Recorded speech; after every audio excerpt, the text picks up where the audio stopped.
So this is a bit of a controversial topic, but here's a brief overview. Since cryptocurrency has become more valuable, more people want it.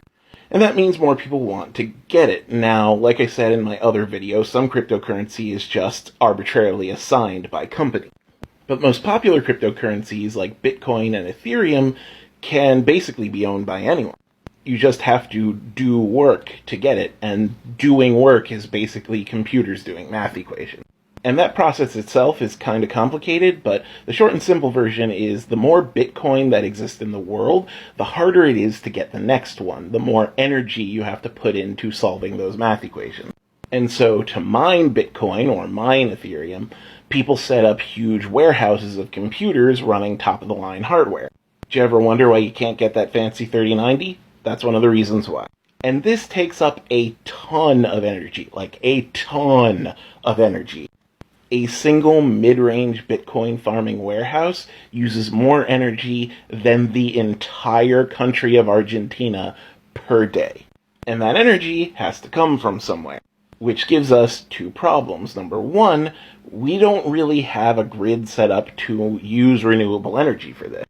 That means that we have to use expendable energy like coal and oil, which increases our greenhouse gas output and increases our carbon footprint.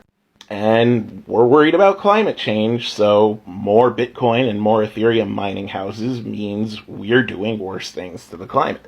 And two, our power grid is not particularly well set up for sudden spikes in usage. We kind of walk along a nice edge when it comes to power. We can't produce more power than we need, because if we do that, the grid heats up and that power has nowhere to go. But we can't produce less power than we need, because then people don't have power. So when a new Bitcoin or Ethereum mining warehouse comes online, that usually causes a huge strain on whatever power network it's connected to. And that section of the grid suffers, and infrastructure suffers because of it.